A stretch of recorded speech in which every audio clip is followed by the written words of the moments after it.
भाई साहब, कर्नाटक में कांग्रेस बजरंग दल जैसे हिंदू संगठन पर बैन लगाने की बात कर रही है। आप इस पर कुछ बोलते क्यों नहीं? हाँ? नहीं बोलता। क्यों? जब हमारे हिंदू कर्मचारी ओपीएस की मांग के लिए पंचकुला में खट्टर की लाठियां खा रहे थे, तब बजरंग दल कुछ बोला था क्या? जब हमारे हिंदू युवा नौकरी की मांग के लिए सड़कों पर पिट रहे थे, तब बजरंग दल कुछ बोला था क्या?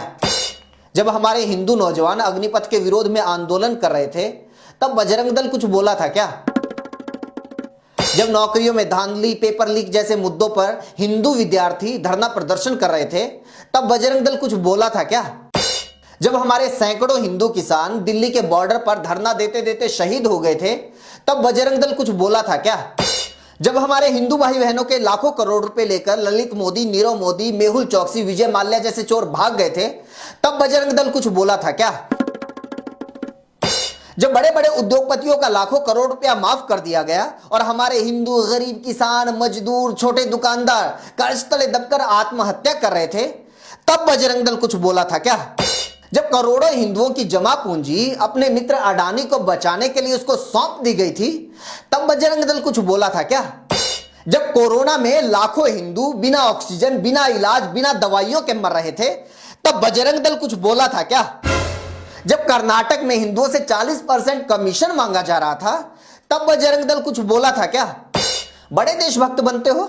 फरवरी 2017 में आपके आज के बड़े नेता ज्योतिरादित्य सिंधिया ने प्रेस कॉन्फ्रेंस करके बोला था कि बजरंग दल तो वो संगठन है जो मुंह में राम और बगल में छुरी रखता है, क्योंकि एटीएस ने पाकिस्तान के लिए जासूसी करने वाले 11 लोगों को पकड़ा था। ये लोग टेलीफोन एक्सचेंज के आड़ में मुखबिरी का धंधा कर रहे थे।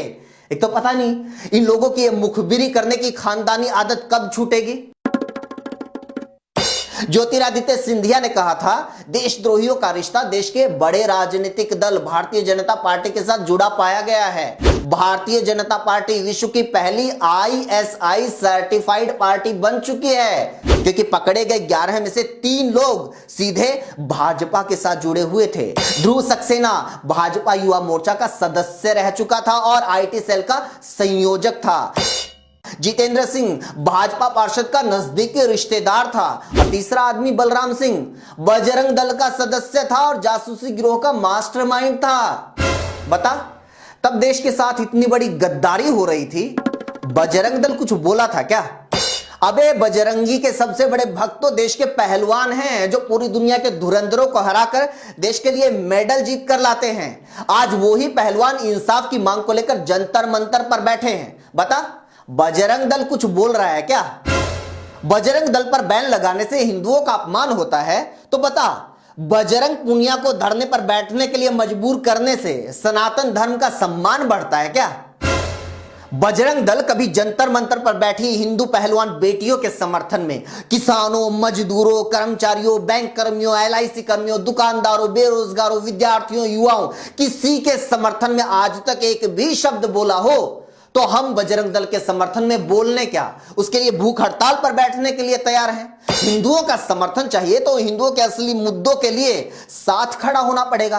पार्क में टीनेजर लड़के लड़कियों को पीटने से कोई बजरंग बली का भक्त या हिंदू रक्षक नहीं बन जाता।